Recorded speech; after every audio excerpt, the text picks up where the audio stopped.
Hey guys, and welcome to the second F4 CADathon. Today's going to be an awesome show. We have a lot of awesome judges and a lot of awesome submissions, so let's not waste any time and let's get right into it. Before we get into judging, we should probably learn a little bit about our game, Mars Madness. So on a planet far, far away, but not too far, two superpowers of the future, California and Texas, fight for world domination. This competition is far from the tote battles and tower destruction that we see today. Astronauts must prepare for the new frontier of space in the F4 CADathon game, Mars Madness. Astronauts will claim their territory by capturing the hilltops using flags found at their rocket ship and preventing opposing alliances from doing so. So that's basically the game.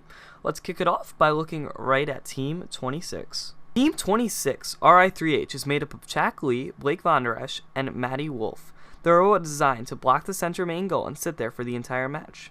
They use a polycarbonate shield and a Kiwi drive to make that nice and easy.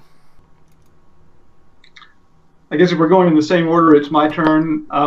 I graded this one pretty low on creativity because I've seen the big sail used for defense before. It looks kind of like it was recycled from an earlier game, maybe the one we just played. Not that it was actually used, but I've seen it proposed. I thought that there could have been more detail in the CAD, and quite honestly, I don't think purely defensive bots can ever be graded high on effectiveness. And especially in this case, I just don't think that putting up a sail is actually going to be an effective defensive strategy. More than likely, I think what's going to happen is this robot's just plain going to fall over, and then that'll be it. So my scores were 1 for creativity, 2 for detail, and 3 for effectiveness. All right, and then Nick? Yeah, so to build off of what Richard said, I think, if you're going to be a defensive bot, again, kind of like what the last one was like, I'm not sure why you would run a Kiwi drive, just because, again, not much pushing power there. And even this one more so, control-wise, with how narrow it is, the way the wheels are set up, I don't know control-wise how you're going to be able to drive it very well. Even just driving forward and backwards, like long way, it would probably drift left to right a ton. And on top of that, as far as defensively goes, I'm not sure why you need a tall wall to be a good defensive robot, because we're not scoring in some kind of tall goal or anything. Everything's in the ground, so you cover the holes in the ground for where the flags go, and they can't score. So I'm not sure what the tall wall is going to be doing other than making it easier to tip over. So I graded the creativity pretty low. I gave it 2 for detail because there just wasn't much there, and I gave it 3 for. All right, and then Bailey. Yeah, I mean, I'll keep it short and sweet with this one. I gave it 2s across the board. I'm not convinced it'll actually even move based on the angles of the actual wheels. The triangle that it creates really doesn't provide a lot of, it doesn't make it nice for the motors. I don't think they're gonna like trying to drive forward. Other than that, I don't know what else there is to talk about here. Alright, one thing I didn't address last time, I forgot to, is the rank of Team 25. We might address them at the end because the audio is pretty messed up. Now the audio is good, but for Team 25, they were ranked number 10. And the team that we just went over, Team 26, they're ranked 18th. Alright, and now we're going to go into Team 28. So, Team 28, the Testers, is made up of Owen Busler and Joshua Tatum. The robot is designed using a chain-driven claw mechanism which lifts the flags using a cylinder-driven claw. The robot is also complete with a simple West Coast drive. And, yep, that's Team 28. Going into Richard. Okay, for Team 28, this was a robot that looked to me like it had some potential, but the CAD presentation was a little on the sketchy side. I could kind of see where they were heading with it, but frankly, I just wanted to see more detail of how it was going to be executed in the CAD. I gave it it was a set of low scores, but I thought that it had potential if it had been taken a little bit further. So 2 for creativity, 2 for detail, and 3 for effectiveness. And then Nick. All right. So it ended up getting some pretty low scores for me. I thought creativity-wise, it wasn't anything, super interesting to write home about.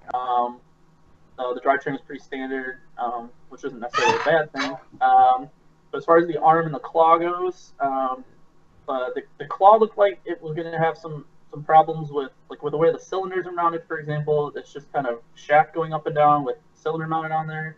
And that could probably flex a lot. I'm not sure if that wasn't finished or it just wasn't supported well enough. Just in general, kind of what Richard said, it seemed like some parts of it were a little sketchy as far as things being able to flex and not being secure enough. So I ended up giving it a 2 for creativity. I gave it a 3 for detail. And I got a 3 for effectiveness. But like he said, I think with some more work, it could definitely have some more promise, probably. All right, and then we'll go into Bailey. Yeah, so across the board, I gave it a 2 for creativity, a 2 for detail, and a 3 for effectiveness. That's based solely upon the fact that what they presented.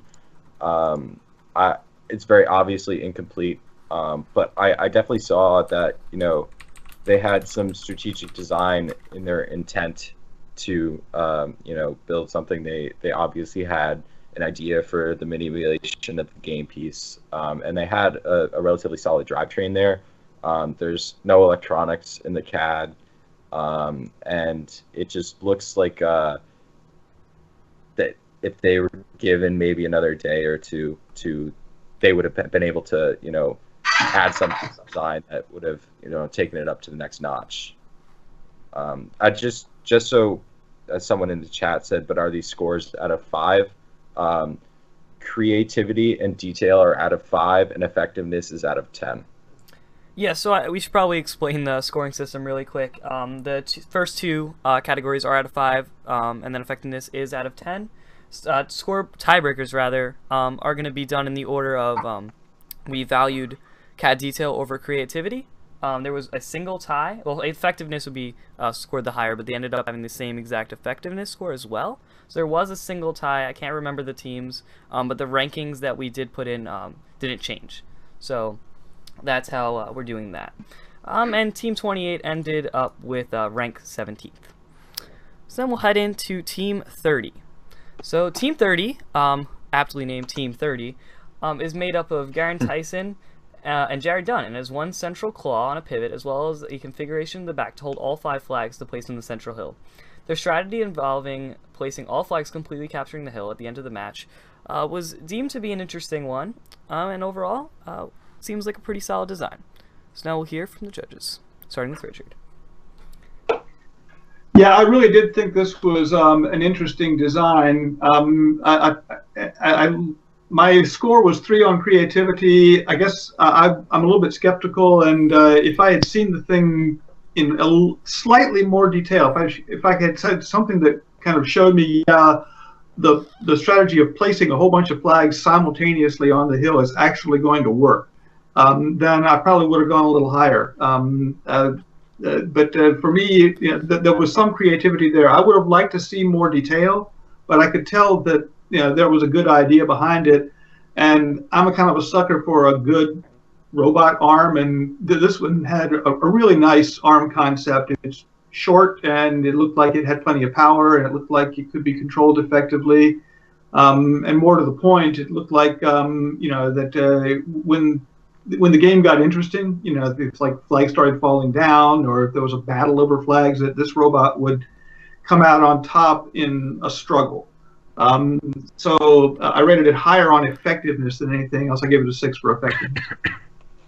All right, and then we'll go into Nick. All right. Yeah, so I thought this one was pretty interesting. It definitely delved into some strategy more than some of the other designs probably did. I liked where they were trying to go with being able to carry more than one at once with that pushing rule that was in there. The only thing I had about it was they had mentioned they would grab them and then go to the hill at the end once they had 5 flags. My only concern there was if somebody else was already there and defending or parking, they didn't really address or have a good way to maybe get the other robot out of there. But as far as how they attacked it, it seems like the robot was pretty good. I did like the arm, like Richard said, because it's small, it's compact, so it's not overkill with this this huge arm that would take up a lot of weight or have some issues. So that was nice. The other thing was when they do go to score, they don't really have a way to line themselves up with the flag holders. So I was a little curious as to how they would make that work, other than just kind of blindly doing it. But those are definitely some more minor things as far as the design goes. So it definitely got some higher scores for me. I gave it a 4 for creativity. I gave it a 4 for detail, and I also gave it a 6 for effectiveness, like Richard did. All right, and then Bailey, what do you have to say? I like this robot. I thought it was an interesting concept, and the end effector, multi-axis arm was, it's a cool idea. It's kind of giving me like a 3310 vibe from 2015. But I just don't know really how effective it's going to be.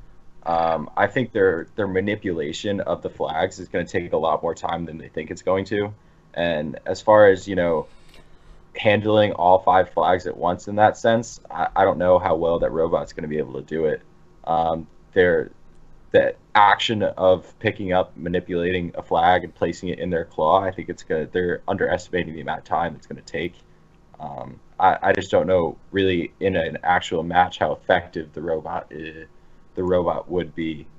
So I gave it pretty average scores across the board because I did like the design. I thought it was very well designed, and there was obviously detail and well thought out strategy behind it. I just don't know exactly how effective it would be in a match. All right. Well, that leads us into team number 35. Once it loads. There we go. So team number 35, No Meme Left Behind Holiday Edition, is made up of Anand Rajamani and Harrison Smith, and features a wheel intake flag holder as well as a claw that can uprate flags, 4 flag holding mechanism, and a 15.5 FPS swerve drive. Their incredibly ambitious design, which features 5 independent manipulators as well as a swerve drive, is meant to dominate the field. And then we'll go into the judges, starting with Richard. Okay, so on this one, this was one that actually impressed me with the attention to detail in the actual execution of the CAD. So I'll start off by saying that I really liked the CAD skills on this one, and I gave that one a 5.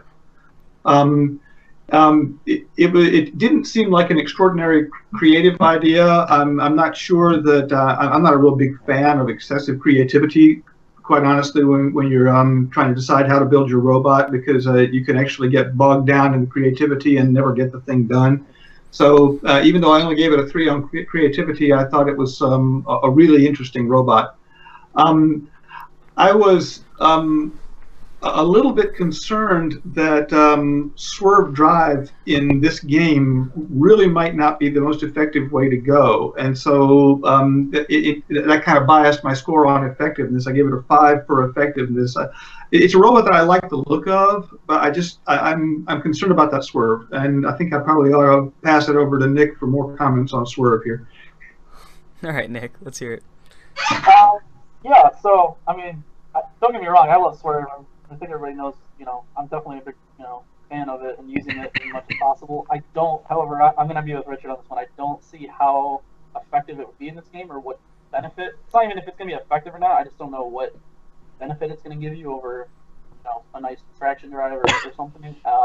And also, with this swerve drive in particular, with those wheels being as small as they are, going up those hills, that probably would be pretty tough, not to mention the side loads you'd probably see when you would make that first initial contact, so there could be some issues there.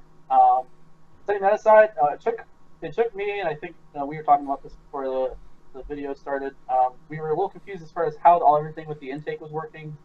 I'm saying was explain a bit more to us before as far as how the arm would load it into each of the different wheel sections inside the robot that it has to hold more than one flag at once against the ground, and then we'll score them later.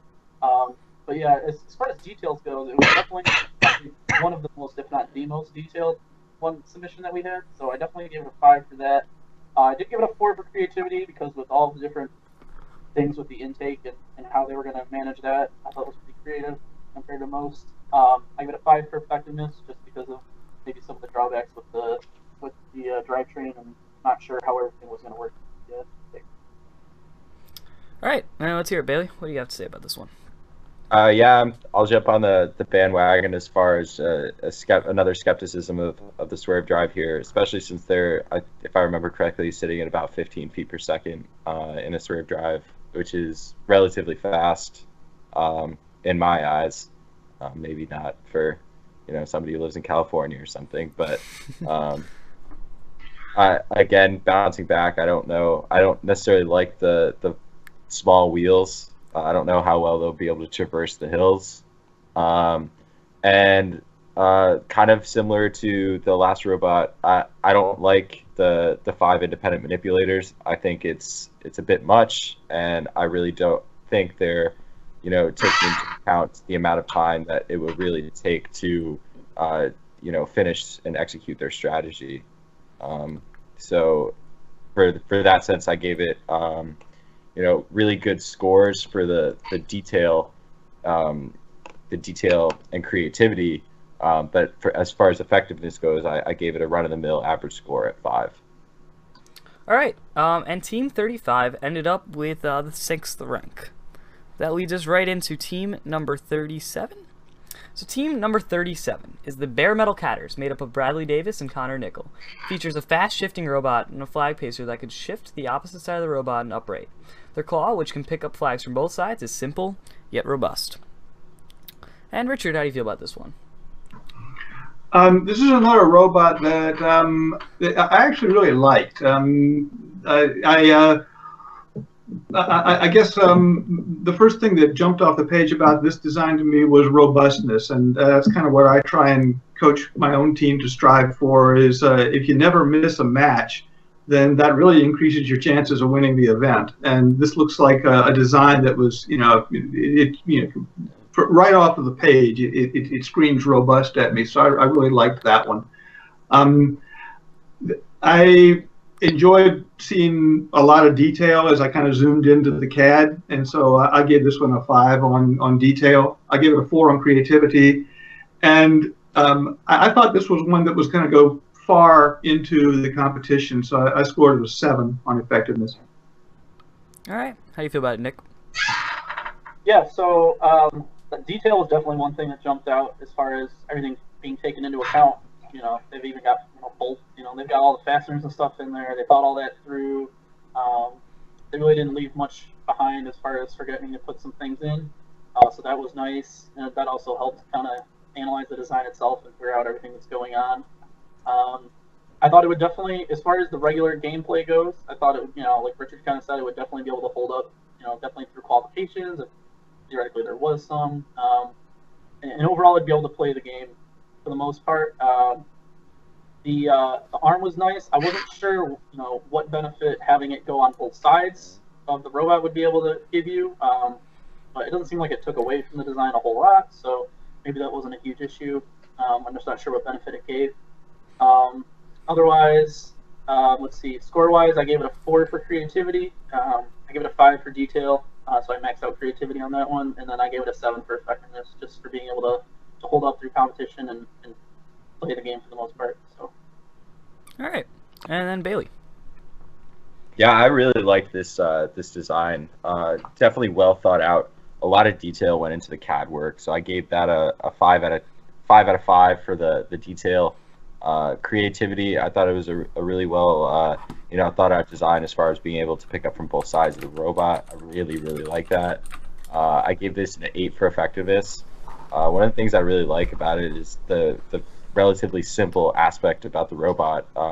The manipulator, as far as the part that picks up the flags, it's really simple.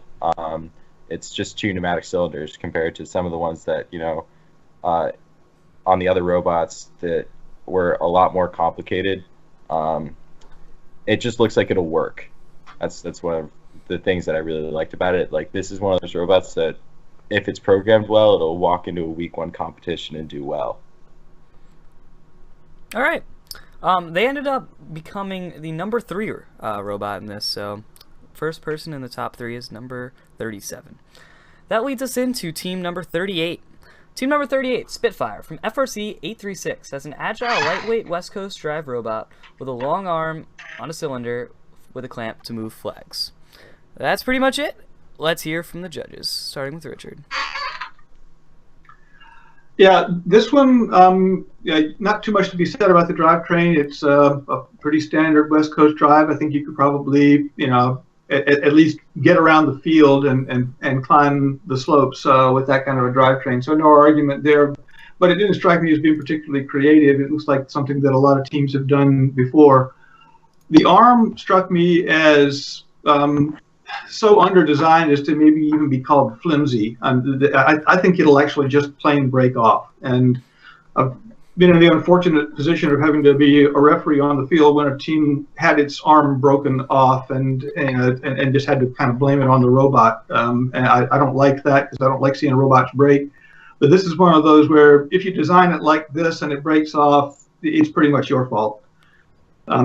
So I wasn't real impressed with the potential of this robot to be very effective. I gave it a 3 on effectiveness. And the CAD's a little sketchy. I gave it a 3 on detail as well. So my score is 2 for creativity, 3 for detail, and 3 for effectiveness. All right. And that brings us into Nick. Yeah. So I think we all, for the most part, had similar thoughts on this one as far as the arm went.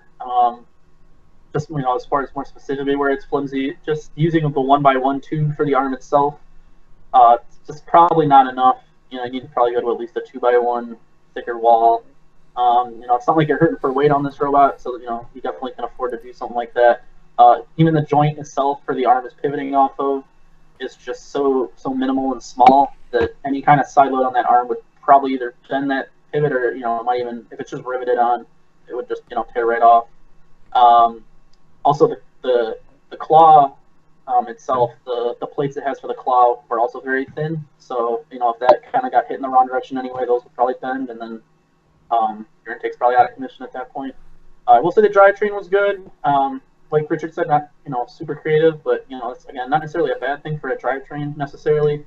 I would maybe be a little concerned if, as far as going up the hill, maybe the bumper would possibly hit before it starts climbing, so you might have an issue there. But with enough traction, you'd probably overcome it, so that's probably okay. So overall, for scores, I gave it a 2 for creativity. I gave it a 3 for detail, which I think would have been higher had that arm maybe been fleshed out some more, because the drivetrain was pretty good. And then 4 for effectiveness. All right, and Bailey. Yeah, I'm on the same page. I am extremely worried about the arm design, the 1x1 construction. I really don't think it holds up throughout, 1 or 2 matches tops. The actual joint, the rotation point, it's super weak. You need a little bit more there for it to be able to withstand an entire season, especially in a contact game like this where there's going to be a lot of robot contact. I think you need to build your robot so that it'll be able to take a beating, and I don't think this robot will be able to take a beating. I gave it really similar scores to both Nick and Richard. 3 for creativity, 3 for detail, 4 for effectiveness. All right, and in the end, they became the rank number 13 robot. So that brings us into Team 40.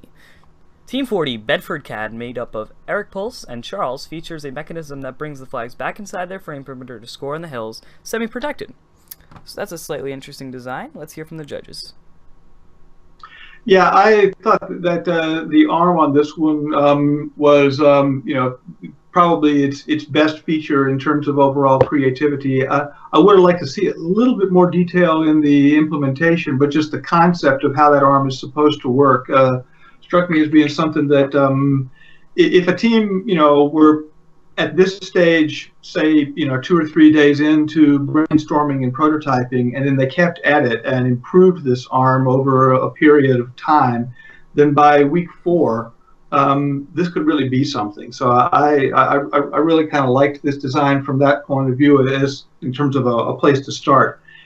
In terms of evaluating it for this game, as it sits in front of me right now, I still think it's a nice concept, but it needs a little bit more detail. All of that said, this is one of those things that with a little more work could have been a 4 on creativity, but I gave it a 3 for the way it's presented right now. Same thing with the detail. I gave it a 3 on detail. I actually think that even as primitive as the concept is right now, this is a robot that's it's gonna stay ahead of the pack in competition.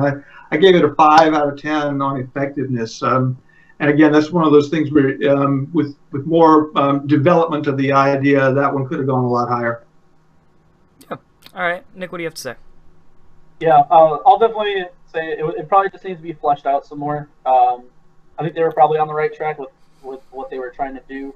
As far as the drivetrain, I think, again, pretty simple, but I like that they used maybe some bigger wheels to take into account for the hills. As far as the arm, I kind of, I'm going to go with Richard on that, and I think I liked where they were going with it. I think it was pretty simplistic right now to start, and I think it probably needed to get farther with it. So, it's almost kind of more like the prototype phase, but definitely could see an upside with it. So I gave it a 3 for creativity, which maybe it could have been higher if it had been fleshed out some more, and I could kind of see where they were taking it. I gave it a 3 for detail, and then I give it a 5 for effect. All right, and then Bailey. Yeah, the lowest score I gave it was in the detail category. I really wish a little bit would have been put into it. I can definitely see where they're going. The next step will bring them to a much better design, I think, as far as the details go. Creativity, I gave it a run-of-the-mill score there, right at the middle point at 3 out of 5. It's a really simple design. It's not necessarily creative in that, but it's one of those designs that I look at, and it's a bulletproof design that I think will work. And this is one of those robots that I think you look at it and you might have some skepticism in the beginning as far as how it'll perform on the field, but I think it would actually be a pretty consistent scorer in the fact that it would be able to put points up consistently throughout matches. So I think it would actually do pretty well. I gave it a 5 out of 10 in effectiveness. All right, so Team 41 ended up being rank number 9. That brings us into Team 41, the Body Electric, made up of Joey Wood, features a mechanism that can upright drop flags with pneumatic claw and intake and compliant belts to suck in the flags. The robot also features a flag storage area which allows the flag to sit horizontally within the robot transport. So, Richard, how do you feel about this one? This one gave me trouble as a judge, and so I'm going to have to kind of maybe explain where my thinking came from. I was trying to evaluate this since it's primarily a CADathon competition on the basis of the CAD files that were made available for me to look at. And I'm sorry, maybe my computer's substandard or something, but I could actually see pretty decent CAD on several of these other robots. I couldn't really get a sense of what this robot was about by looking at the assembly file that was, in the GrabCAD space for this. I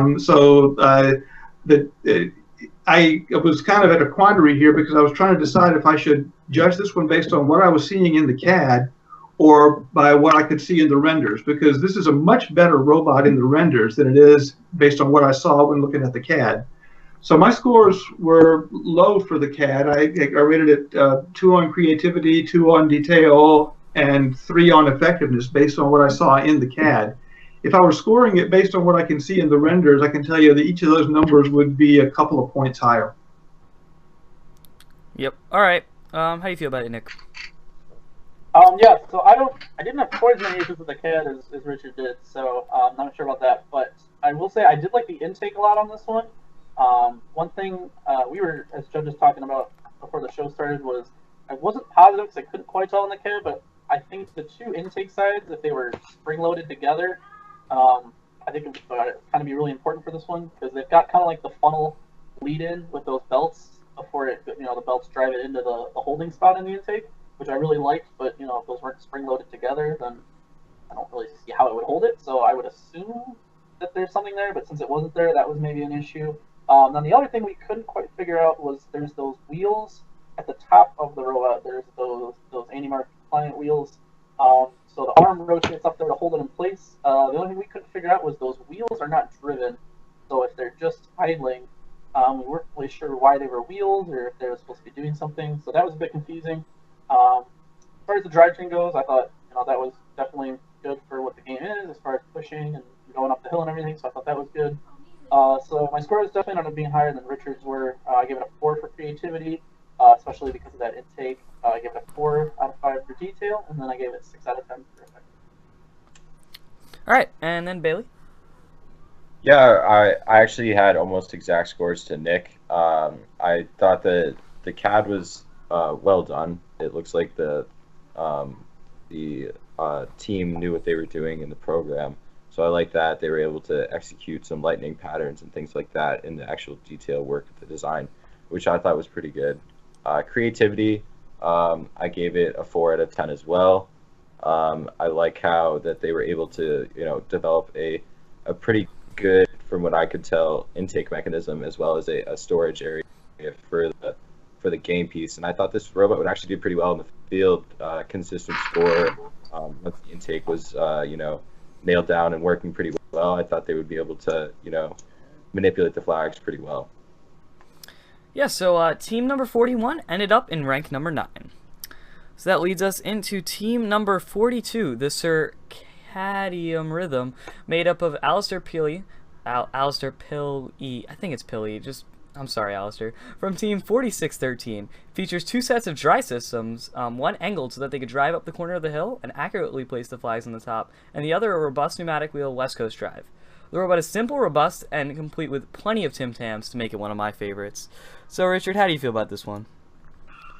Well, I was really impressed with that drivetrain, and also just on this is an extremely solid design. It looks like it was designed to be drop tested. This one is definitely going to hold up in combat.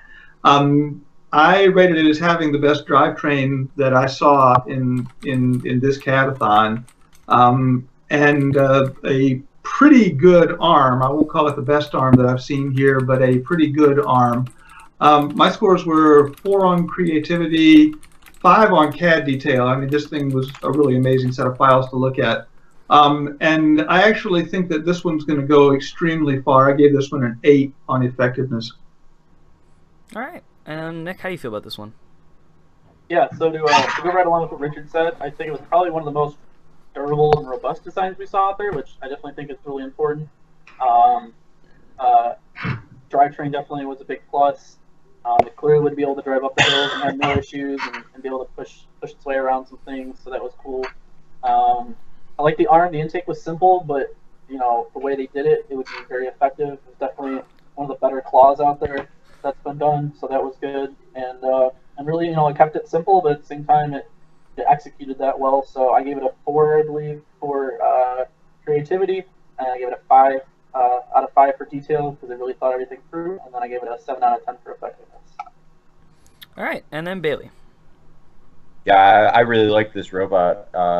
Going through the designs, this was definitely up there with my favorite robots submitted. The detail was definitely extremely well thought out. The strategic design is really what drove that for me. The creativity, I thought it was really well designed. Effectiveness, I gave it an 8 out of 10, so a really, really high effective score. I really liked the angled Coussens on the drivetrain to get up the corner of the hills.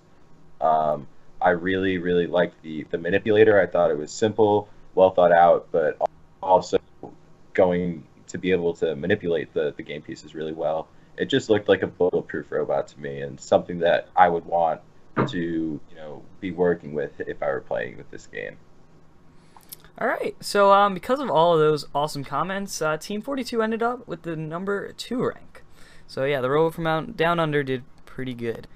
All right, that brings us into team number 43, Red X, which consists of Cuellar Crandell and Parker Robinson. It features an extremely fast West Coast drive and a very maneuverable manipulator with 4 degrees of freedom, which is sensor driven.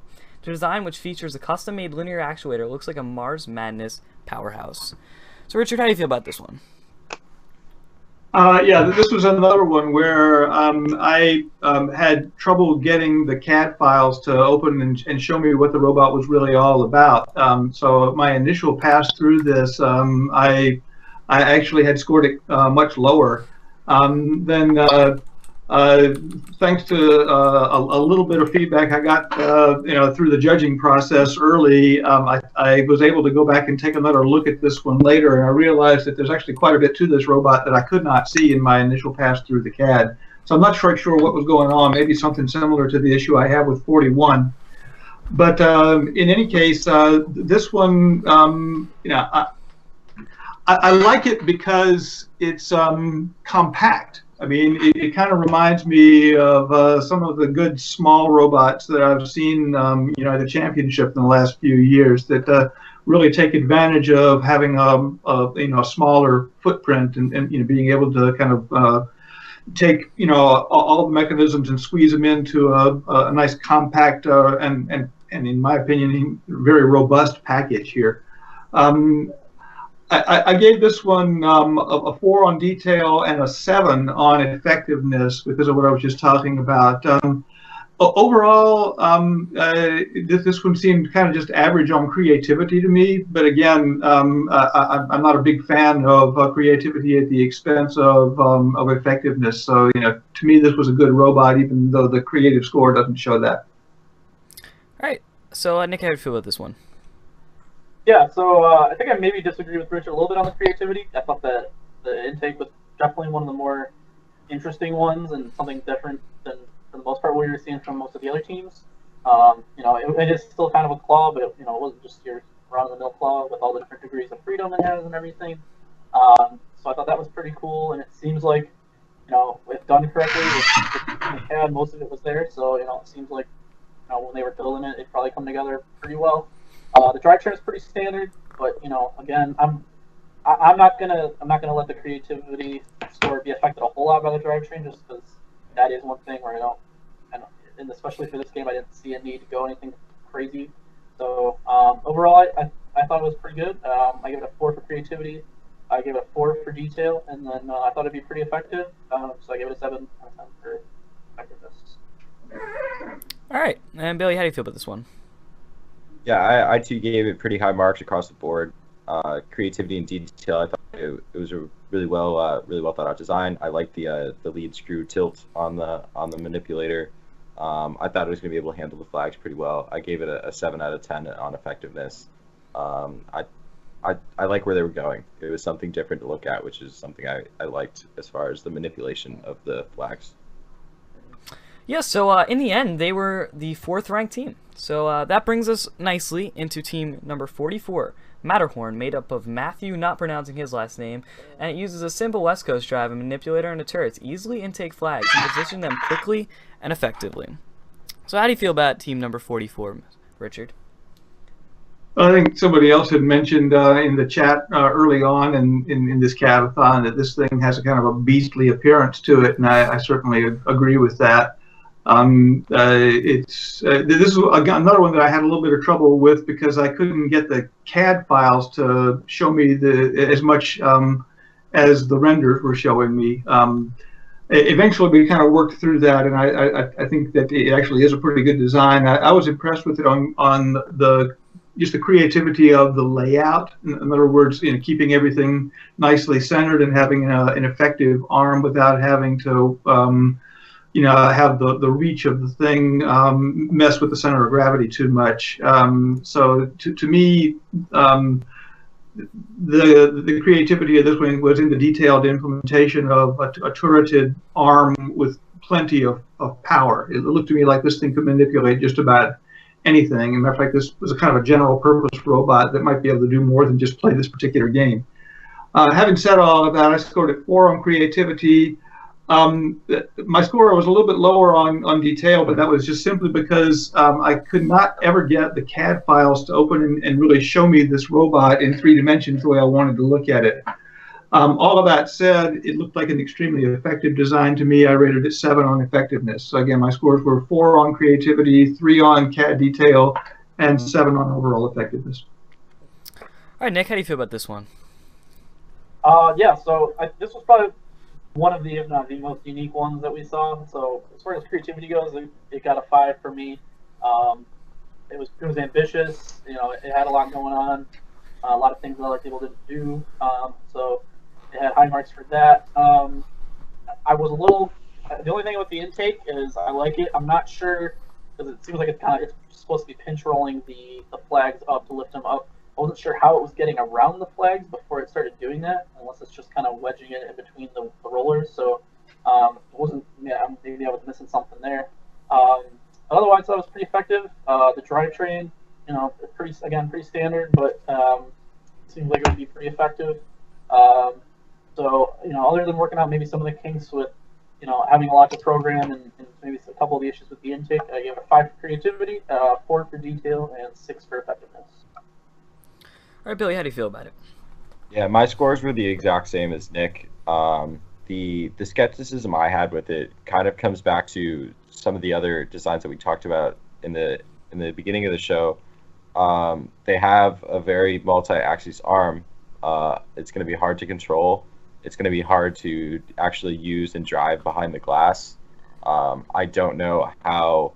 I don't necessarily think that's going to make it an effective design in the game. It'll work eventually, I think. It's just getting there is going to be hard. So I gave it a 6 out of 10 for the effectiveness because I think it's going to get there, but I think at the same time they're also going to be limited by their complexity. But other than that, I really liked the design. It was cool to look at, and it was very well designed throughout the entire robot. All right, so in the end, team number 44 took the number 5 spot. That leads us into number 45, Precision Melon Baller, made up of Nathan and Thomas from team 2451.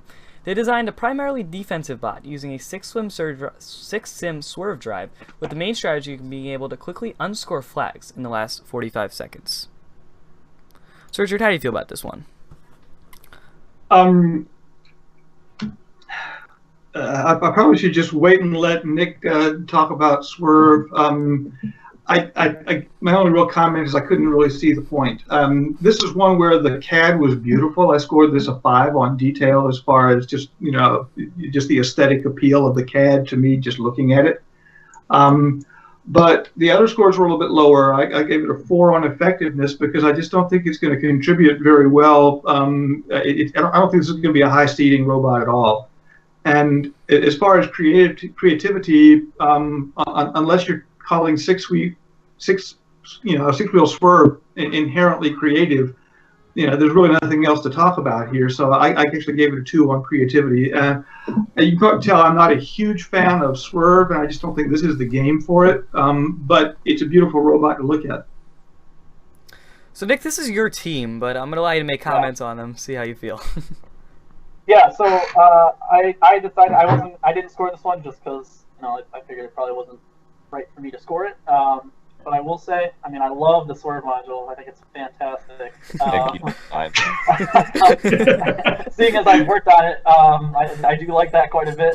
I'm not sure I like the application of it in this particular game, and I also wasn't quite understanding why it was a 6-wheel one. Was it just 4 like it's been run in the past? So at least I'd like to at least know what the reasoning was behind that.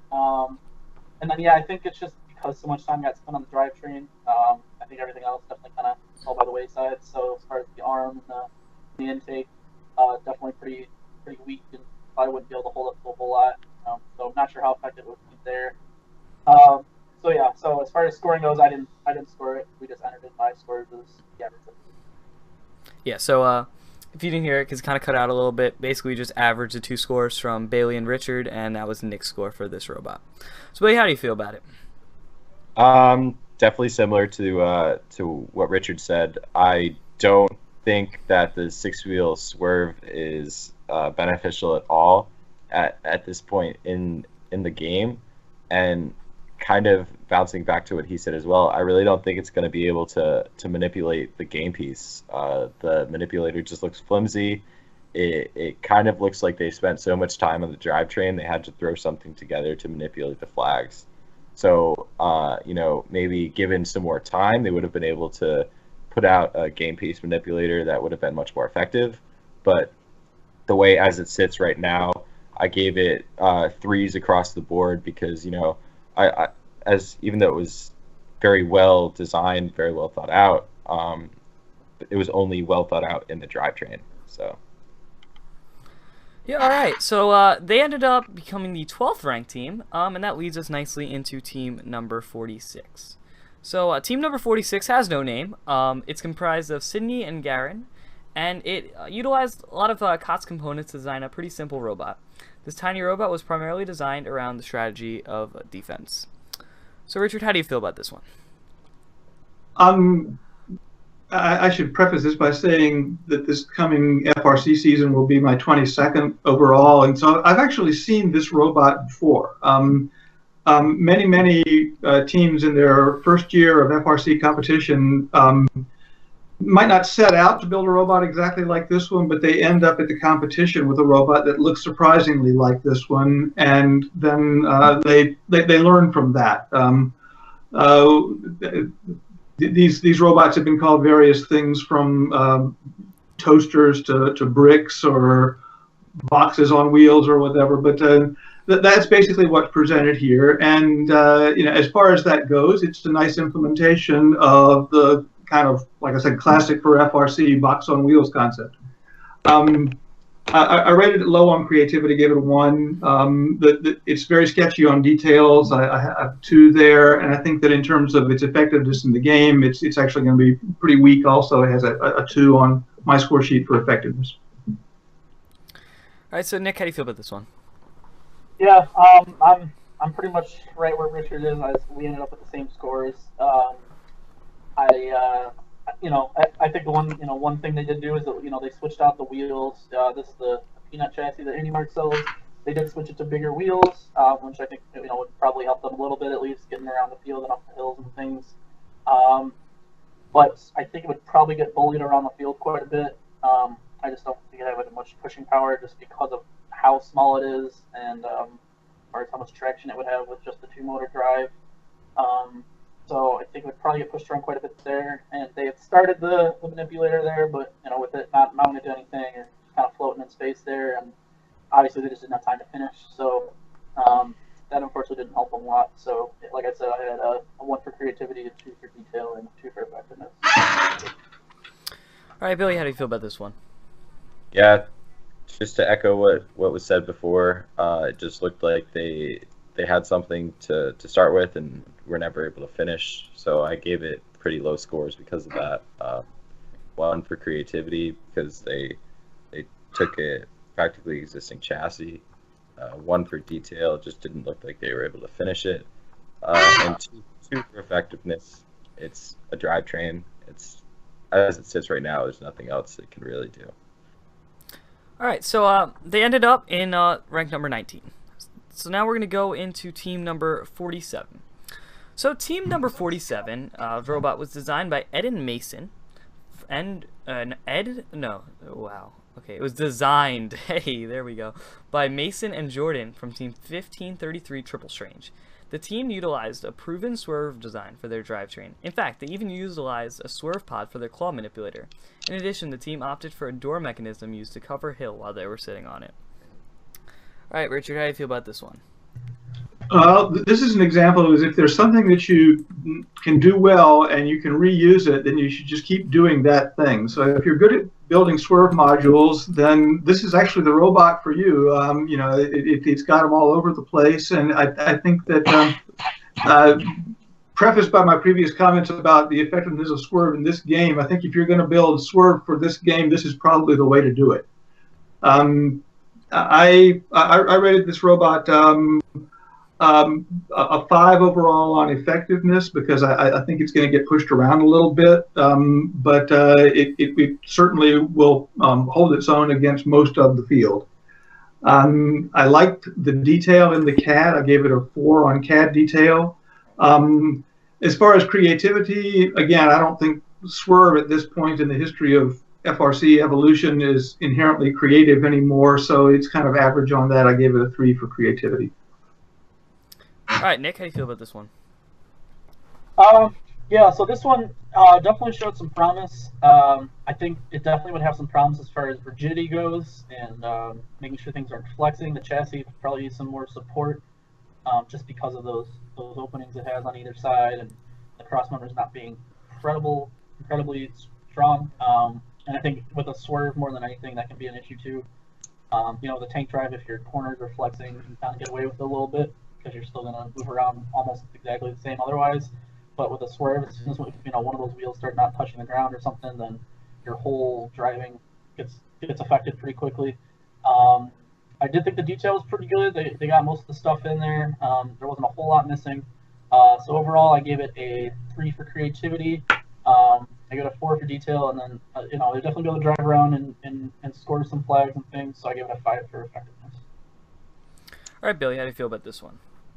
I thought it was a pretty creative use of the swerve drives to go right in and use the relatively same mechanism for their manipulator. So in that sense, I gave it a higher creativity score. Detail was pretty average, so I gave that a 3 out of 5. Effectiveness was 6 out of 10.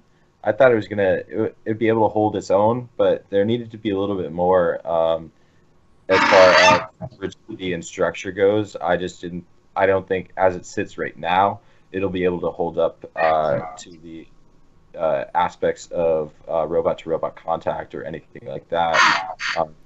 But it's a good start to something that, given a little bit more time, would definitely do very well. All right, so that leads us into team number 48. Oh, actually, team 47 was rank 8. Forgot to say that. But yeah, that leads us into team number 48. So team number 48, Max Squared, comprised of Max Board and Max Westwater. Use comprehensive strategy based on a solid game analysis. Like, their game analysis was over a page long. It was long. This team utilized a wide intake on a robust arm mechanism along with a locking mechanism which uses plastic cams to lock into the top holes. Note, this locking mechanism could also be cheesecaked. So they had a couple different copies of it that could be strapped onto new robots. So how do you feel about this one, Richard?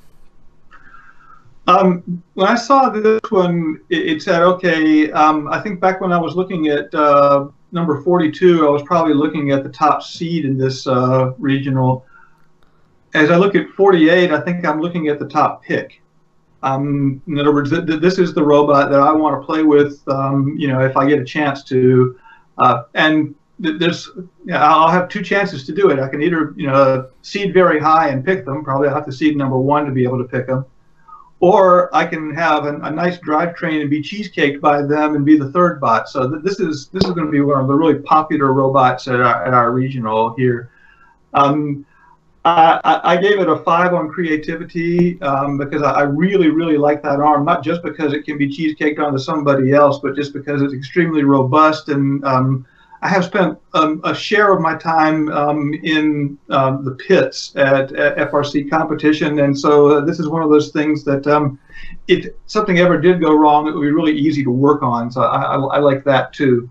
The CAD detail is extremely good here. I gave it a 5 on that, and I gave this one an 8 on overall effectiveness. So it actually got my highest marks.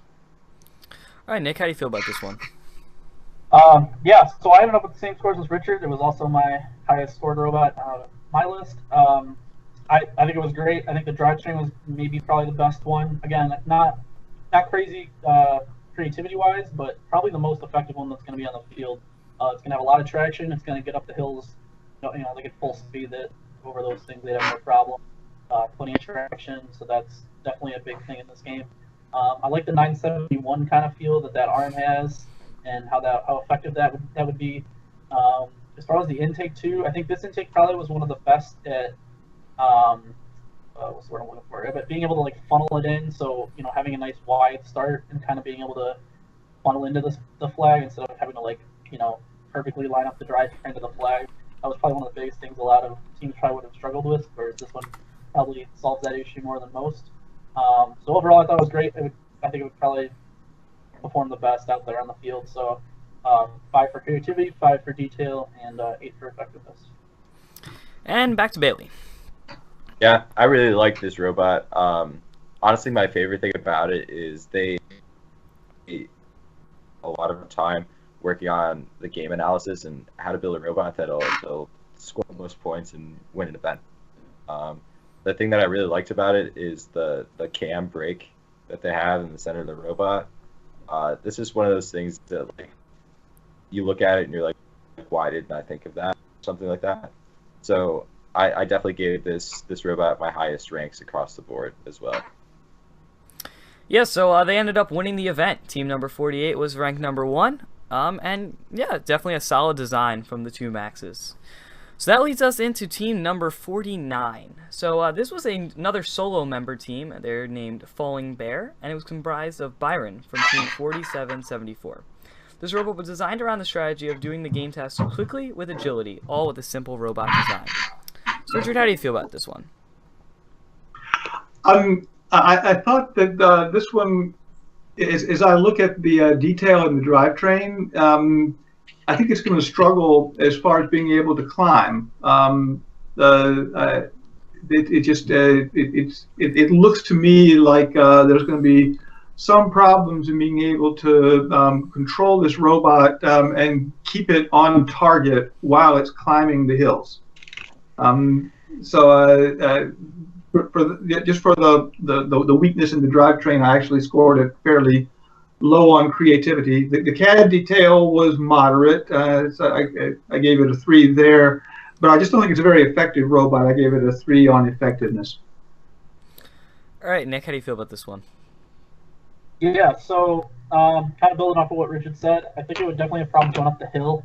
I think things like the bumper kind of wedging into the hill before the wheels have a chance to start climbing up because of how small those wheels are and the spacing and everything. So I think that would probably have a pretty big problem, which is obviously going to, affect scoring of any kind in this game. If you can't get up the hill, you can't score. So that would probably be a problem. The claw is simple, and I'm sure you'll be able to grab a flag. Kind of like what I touched on when we were talking about 48 is that with a lot of these claws, there's not a lot of any kind of funneling system or any kind of adjustability. So for this to kind of grab a flag, it would take quite a bit of drivetrain precision to line it up, and especially with this drivetrain, I think that would be a problem. So as far as my scores go, nothing was shouting out to me as being really creative, so I gave it a 2. It was pretty average as far as creativity or as far as detail goes, so I gave that a 3. And then just because it would have so much trouble getting up those hills and being able to score, I gave it All right, and now to Bailey. Yeah, I'm gonna echo the concerns the other two judges had. I just don't know how well this robot's gonna be able to traverse the field, and I don't think it'll be able to manipulate the game piece very effectively. So I gave it pretty, low marks in that sense. 2 for creativity, average 3 for detail, and 4 for effectiveness. All right, and in the end, team number 49 ended up with the rank number 15. That leads us into team number 50, Team Kansas. They chose to exploit a possible chokehold strategy identified by their solar member, Kahl. Their strategy was to park on the center hill in order to block opponents. At this point, the telescoping mechanism flag intake was going to score and descore the flags. So, Richard, how do you feel about Team Kansas? Yeah, I wasn't too sure about the strategic part of this. In terms of this design implementation, I liked the use of the mecanum drive in the end effector, in the manipulator. My biggest concern about this robot is that I think it's going to end up being a little bit tippy, and it's also going to have a tendency to get high-centered.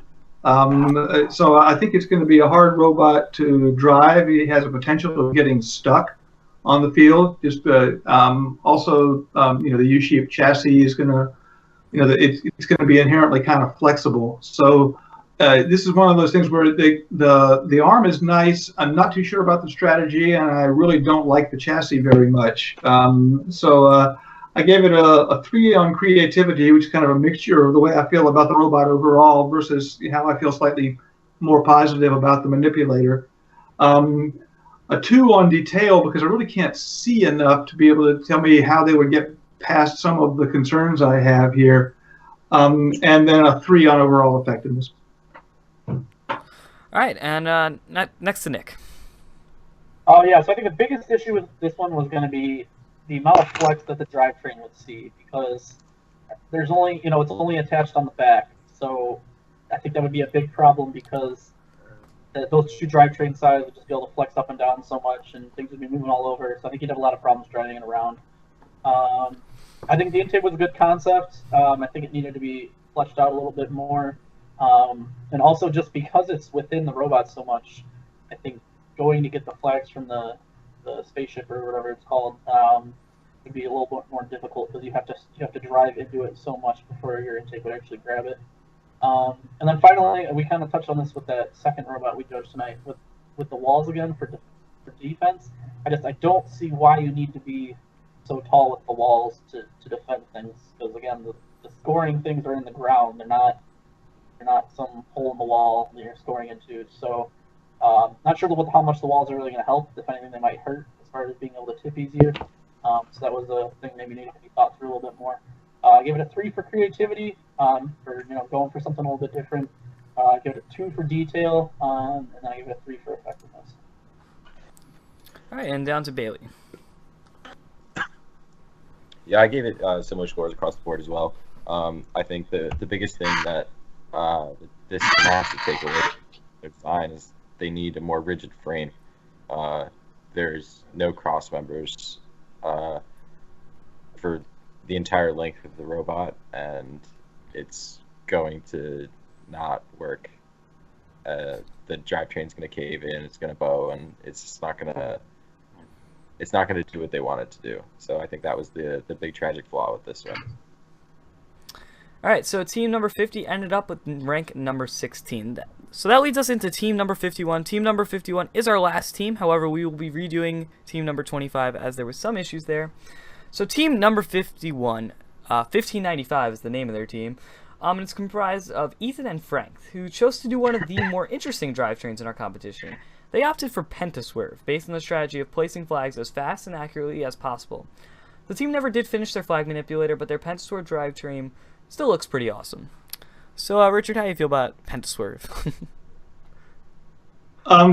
Well, for a different competition, I think that this might be really interesting. I would have liked to see something like this. I don't know, maybe playing the 2008 game, especially if it was geared really, really fast. I gave it a 4 on creativity just because it's unique, and I've seen swerve done with 3 and 4 and 6 wheels. I've just never seen it done with 5 wheels before. So to me, that was kind of something new to look at. I had to give it low marks on detail just because it's missing everything. I mean, this is just a drivetrain. It doesn't have any bumpers. It doesn't have a way of scoring any points. That's nothing that really makes it specific to this particular game. So I gave it a 2 for detail. And then as far as effectiveness, I had to go with 3 because I really can't see how this robot actually could contribute on an alliance. All right, Nick, how do you feel about this one? Yeah, so this is another one where I'm not sure why swerve is being used and what effect it's going to have. I'd love to hear what the reasoning was behind the 5 wheels. They didn't really give one in the description they gave us, so if anyone's watching, I'd love to hear that in the chat. Otherwise, like Richard said, there's nothing really besides the drivetrain, and it sounds like it's because they ran out of time. So this is one of those kind of classic cases of spending too much time on the drivetrain, or in general on something that was so complex it took away from the rest of the robot, and not really gaining anything from that either. So as far as my scores go, it got a 3 for creativity because, you have to give some point towards a 5-wheel swerve, I suppose. Give it a 3 for detail because while the swerve itself is pretty detailed, like Richard said, there's really not much else there. Like you said, technically I'm not even sure it's legal because it was supposed to have a bumper, and that's not even there. There's no intake. There's no anything else. And then I gave it a 2 for effectiveness just because other than driving around, it's not doing anything, and I'm not even sure I'd be able to push anyone around or really have an effect by just driving around the field. So that's where I'm at. All right, Bailey, how do you feel about this one? It's a cool idea, I suppose. I'm skeptical about the construction style, the flat plate. It's not going to be a strong enough chassis. The actual swerve modules look to just be bent sheet, and I don't think that would hold up to any of the side loads that module receives. It's a cool idea, I suppose, but I gave it really similar scores to Nick and Richard, and I just didn't think it was going to be effective. There was no game piece manipulation provided, so unfortunately, as cool of an idea as it is, I just don't see the effectiveness at all, or I don't think it'll do well in a match. All right, so team number 51 ended up with the number 14 rank. All right, so team 25, No Coast Best Coast, made up of Devin Keeney and Daniel Podas. They created a robot around the strategy of speed and agility. Their intake consisted of mechanism wheels for simplicity and the ability to use just one motor to both suck in the flags as well as move them up and down. So Richard, once again, how do you feel about number 25? I liked the detail in the CAD. I thought that they did a good job of communicating their concept. I gave them a 4 out of 5 on CAD detail.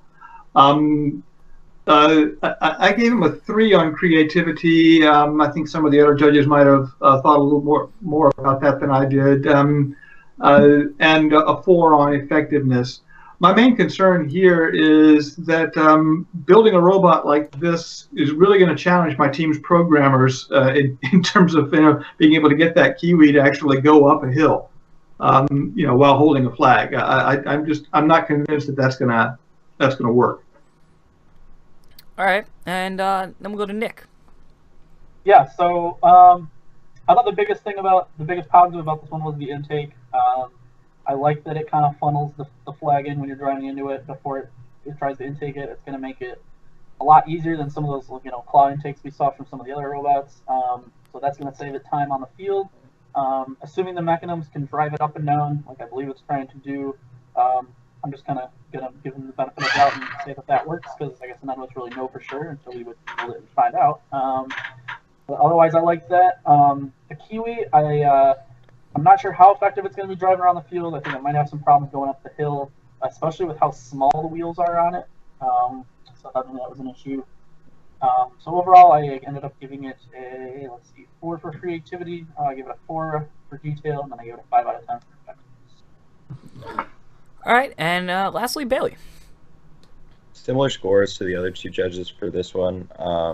I don't like the use of Kiwi in this game. I don't think it'll traverse the hills very well, and especially with this one, I don't, number one, think the smaller wheels will do well traversing the hills, and I don't like the use of 775s in the drivetrain for this design, because your motors are going to be constantly fighting each other based on the geometry of the drivetrain.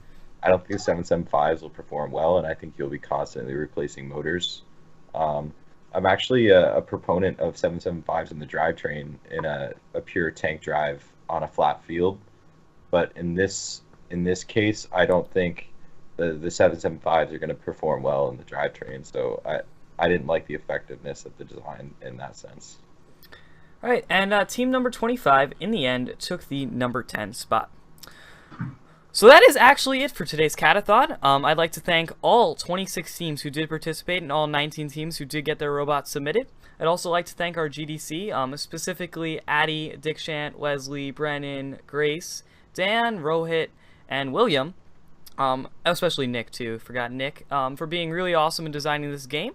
I'd like to thank our awesome judges, Richard, Nick, and Bailey, for sticking around and judging all these robots, because believe me guys, it's way more time consuming than you think. They have to go through every single CAD model. A lot of times they're dealing with steps, so they're really awesome for coming through and judging your teams. So thank you guys for watching. If you guys want to participate in the next CADathon, stay tuned on Chief Delphi, our website, and on Twitter so that you could hear about the next one. And I'd like to thank all the people that came in here to view today. So everyone have a great night. And see you guys next time. Everyone say goodbye. Bye, everybody. See you later.